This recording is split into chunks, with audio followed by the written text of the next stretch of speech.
Hi, welcome to everyone. We want to welcome you to Dunamis Kids Online. I'm so happy that you're able to join us today. And I hope you have been watching our previous programs. And I hope you have been enjoying every single one of them. And not only enjoying, but learning as well. Yes, so I want to welcome each one of you once more. And although I cannot see any of you, today, I want to say that I am so grateful for you with blue shirt who is watching, or for you with long, beautiful black hair. I'm so grateful for you, and I thank God for your life. For you who have a white t-shirt today, yes, and also to you who has short hair, for you who has curly hair, for you who have that beautiful dress today. I'm so grateful for you. Yes, and for you who have that beautiful smile on today. I'm so grateful for your life. And for many of you out there watching, I'm so grateful for your life. Okay? So the topic for this week is through the roof. Yes, and you can find it in the book of Luke, chapter 5, verses 17 to 26. But before we move on to today's lesson, what do we usually do? Yes, we're going to have a review. So I hope you watched the program last week. And remember, if you cannot join live, you can always go back to our page and you have the opportunity to see the pre-recording that we have on there, okay? So you can always ask mom to take you back and you can watch it, okay? So how many of you remember what was last week's lesson? Yes, the king and the kingdom, all right? So let's quickly review. We did mention who is the one true king. Do you remember what we said of who is the one true king? How many of you can answer that? Who is the one true king? That's right. Jesus is the one true king. All right. You guys are so smart. I really love all of you. And what are some things that Jesus taught? Do you remember? He taught us that God does not want us to worry. Yes. And God will provide for our needs. And we should put God first in everything, yes? And we must trust and we must obey God, yes? Very good. And how can we talk to God? Remember we mentioned something about how we can talk to God? Do you guys remember? Remember we said that we can talk to God anytime and everywhere through prayer, yes? All right, good job, guys. So, as usual, what we're going to do, if you remember the last song that we did for last week's lesson, what was the name of the song? Do you guys remember? Right, it was "A Wise Man Built His House Upon the Rock." All right, so let's stand where you are. Let's stand up. And remember, you guys can always follow along. All right, so stand up and enjoy.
All right, guys. Well, hope by now you already know that song. It's a very good song. I really love it. Yes. And now we're going to talk about God's bigger story. Yes. While on earth, Jesus performed many miracles, and including healing the sick and forgiving sin. Yes. And Jesus did things that only God can. Yes. And this is how Jesus showed people that he was God. Yes. And like I said at the very beginning, today's story is through the roof. And if you have your little book, guys, remember the book we are using? The Bible app for Kids, Book of Hope. I hope you have it, and I hope you have your book and your pencil by now. So you can either watch on the screen, you can follow along on the animation that we have, or you can turn to page, that will be page 17, all right? 17 to 20, all right? Sorry, actually it's 17 to 20, yes. So follow along and just pay attention, right? Because remember, we have the questions after for the discussion, all right? So enjoy the story. Through the roof.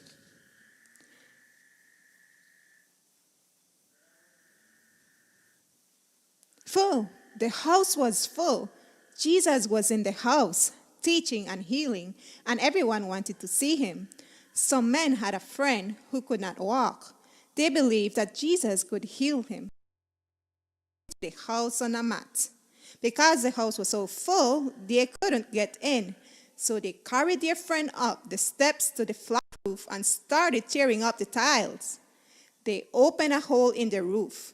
Everybody in the house looked up, amazed. Then they lowered their friend into the middle of the crowd.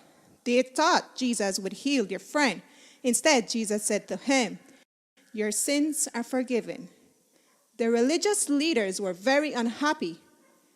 "Only God can forgive sins," they grumbled. "What's easier," asked Jesus, "to forgive a man's sins or make him walk?"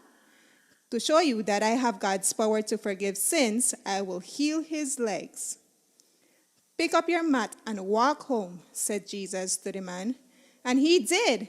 His friends cheered, and so did everyone else. Now the house was filled with praise. Sorry. All right, guys. Well, I hope you enjoyed the story and you were paying attention. All right, now it's time for discussion. And let me ask you, if you were paying attention, what did Jesus say to the man who couldn't walk? What did he say? Do you remember?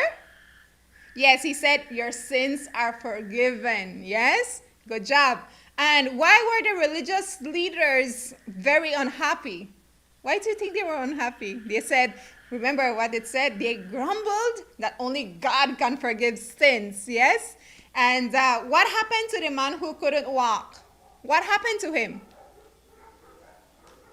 Right. Jesus forgave his sins.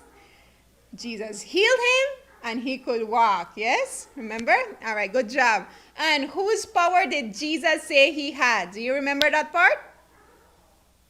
He said he had God's power. Yes? And how did Jesus show this?